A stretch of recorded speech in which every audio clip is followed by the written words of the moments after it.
Olá a todos e a todas, me chamo Emily Daiane da Silva e desenvolvi juntamente com a minha orientadora e professora, a doutora Maria Elisete Guimarães de Carvalho,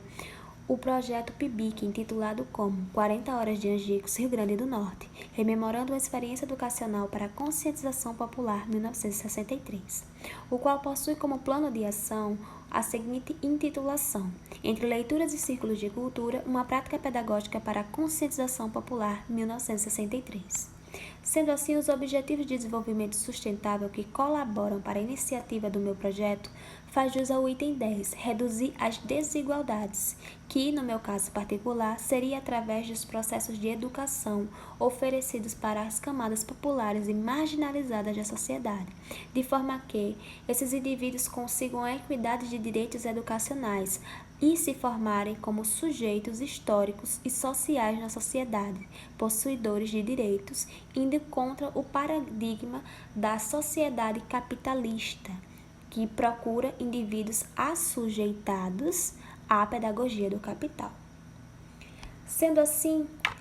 o meu projeto de pesquisa, ele buscou fazer um intermédio entre a história e a memória, pois vinculando as duas é possível perceber a história como uma revisitação ao passado por intermédio do presente para a compreensão do futuro, visto que compreende-se que, através dos crivos realizados, a história sozinha se cristaliza os acontecimentos nos escritos. Tem um caráter isolado, imutável e afastado da realidade, conquanto a memória também sozinha é um campo de jogos de poder suscetíveis a ideologias dominantes que tentam constantemente, até o mundo atual,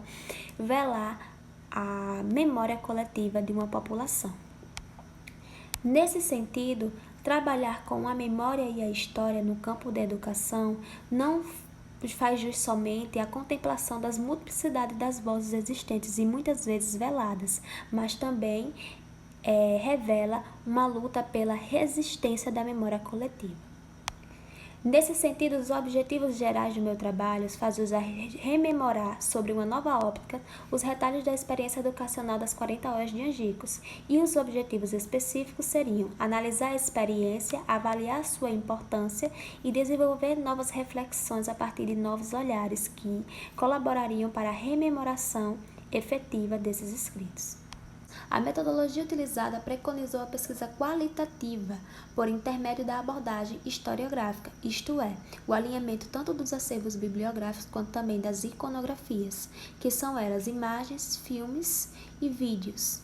e dentre outros. Sendo assim, a organização das atividades desenvolvidas no projeto se fez da seguinte maneira: no primeiro trimestre foram efetivadas as leituras e os fichamentos. Já no segundo trimestre foram atrelados aos estudos realizados a preconização do estudo da arte, que fazia justamente esse levantamento das iconografias. Já nos últimos trimestres de desenvolvimento do projeto foram feitas análises mais profundas e a elaboração do relatório final,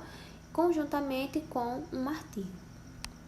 Nos resultados e discussões, é necessário fazer esse levantamento do contexto, que no cenário internacional, na década de 50 e 60, tinha influência desenvolvimentista deixada pela Segunda Guerra Mundial, além das guerras frias e a guerra de libertação dos países africanos. Já no cenário nacional, tinha a crise deixada por Juscelino Kubitschek, que faziam com que houvesse as mobilizações e lutas por reformas de base. Também a ascensão de João Goulart no poder e o grande número de analfabetismo que assolava o país, que requeriam a formação de projetos educacionais. Sendo assim, nasce o método Paulo Freire de alfabetização, que é colocado na cidade teste de Angicos, que tinha aulas que ocorriam nos círculos de cultura.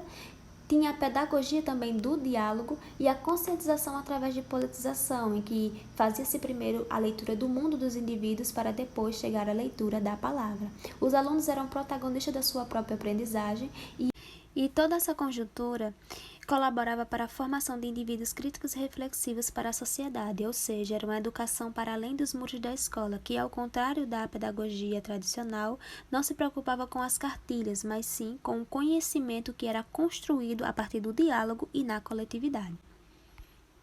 Assim como o golpe de 1964, houve o exílio do professor Paulo Freire, a condenação da memória coletiva à amargura do conhecimento e a queima dos materiais de experiências que eram considerados na época como subversivos. Em suma, em relação às conclusões do trabalho realizado, a urgência da revisitação desse acontecimento histórico sob novos olhares de novos historiadores e pesquisadores,